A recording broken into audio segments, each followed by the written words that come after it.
What's up, guys? Sanderson 977 here today to do Toriko. Toriko chapter 283 review. And man, what a chapter of Toriko. This chapter of Toriko was epic on so many levels. It's not even, not even funny, but it is.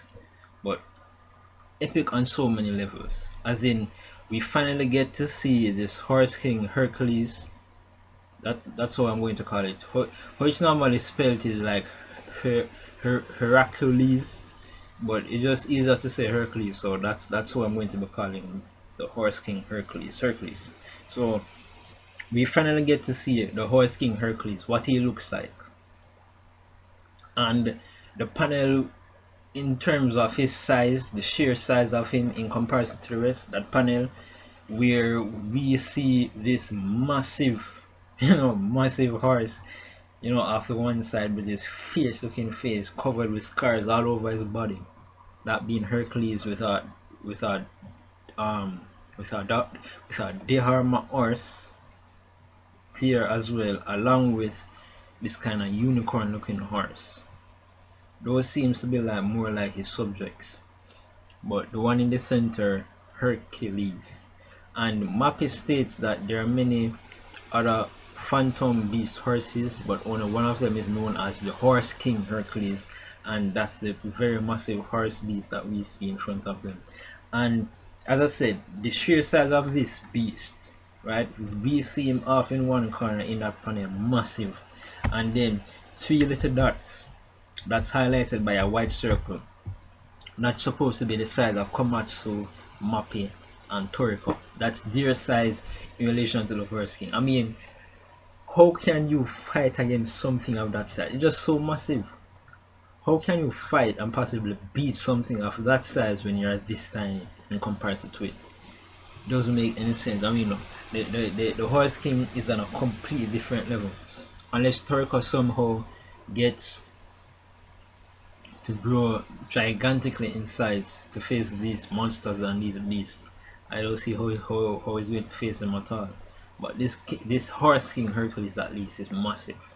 It's a massive creature, and they're walking up to it, where Mappy says that he wants to sacrifice his life to give to the air trees so that they can produce enough air, to where he wants to give his life as nutrients for the air trees, as a kind of sacrifice, so that the Horse King will allow them to go after air, the fruit air. And right at that point, Toriko, he doesn't want Mappy to take his life, and he's thinking, what should I do? What should I do? What can I do? And all of a sudden we see Komatsu looking at the trees, and he's like, wait a minute, something's up. And then the scene switches over from there over to the Beauty Food World chief with Atashino and Milk, and they're walking in this Beauty Food World garden looking place. And then this is the story, this is the exposition of how Area 8 is connected to the other areas, and the whole folklore about the Horse King Hercules, how he gets to be known as one of the 8 Kings Hercules. So it starts off with him saying that these horse beasts, right, they don't feed off of, they are not like carnivores or herbivores, they are aerovores. They feed off the air, even though there are other creatures or other species of them that can feed off other things other than air. All of them prefer air. And the Horse King Hercules, where with one breath it can sustain itself for a month, non-stop fighting at full power, full strength. And if it just lies there doing nothing, that one breath can sustain it for an entire year. So he explains that the Horse King normally breathes once a year, but the problem is when it's giving birth. When it's giving birth, it requires 100 times the normal amount of breath that it normally would breathe, and that's where the problem is, because how it's explained by them that is normally set up is that in the Bewitching Food World, the tree that bears the fruit of air, Here is apparently this fruit that has a whole bunch of condensed air in it, right? How it normally should happen is that when that fruit gets ripe and drops from the tree and drops on the ground and bursts open, the amount of air that gushes out completely blow away all of the clouds, right? The amount of air that is available from that fruit is able to completely um you know is a massive volume of air. So because of that massive influx of air that is now available, the horse king will choose that moment to give birth because of the extra amount of air that's available. And from giving birth, the child of the horse king would run on the rainbows that are now available to jump over to the other areas or the other continents, battle those beasts, beat them up, and stuff like that. So that's how the folklore got started of Horse King Hercules being one of the eight kings of the gourmet world. But because the Nicho have found a way to harvest the air fruit without it being ripe and dropped, that has completely changed the natural events, nature itself from playing out as it normally would. And it's stated by the village chief that they can't beat the blue nicho, so there's nothing that can be done to stop the blue nicho from harvesting the air fruit. And the horse king Hercules himself can't go there to fight the blue nicho because upon going there, the air fruit is so delicate that it will be disintegrated immediately if the horse king was to go there. So it's stuck in this situation where it can't it can't do anything. So in a sense, not necessarily the horse king himself, but the whole species of the phantom beast, Heracules species, that species of horse that gives birth to the horse king Hercules, so that they can be another horse king in line after this Hercules horse beast. The species as a whole has been declining. In fact, the horse creature or the phantom beast, the miniature, well, the young phantom beast that they were looking at in the gardens that has the genes of Hercules himself flowing through it, they said that that one is immature. It's not fully grown because it didn't get enough air when it was born. So that's importance of this air business in relation to the continent and in relation to the eight kings.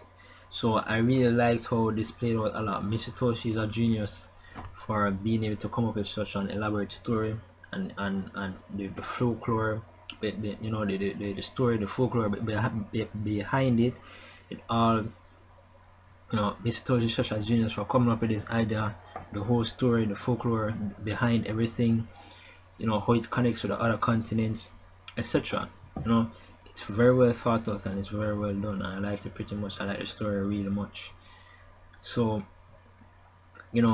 only he knows how elaborate the other eight kings of gourmet world will be in relation to Acacia's ingredients, because it seems now that Acacia's ingredients are not just by chance ingredients. They are linked to the eight kings of the gourmet world. They are important to each other in that way. So upon that explanation, after that explanation, actually, then the scene jumps over back to Komatsu, and he draws out his kitchen knife, and Toriko is asking like, Komatsu, what's up? And he's saying, I can hear the ingredients. So Toriko knows that Komatsu is in his zone. He realized what to do, so he's probably going to find a way to bring about more air in a new way. Well, to honestly tell you the truth, I have no idea what he's about to do. But he draws out his kitchen knife and he's about to do something, and I know that whatever he does will be for the benefit of not just the horse king but for them themselves. So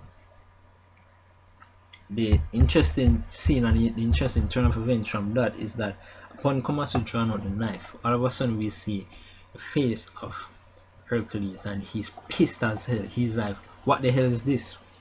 So it seems that he's pissed and he's ready to attack.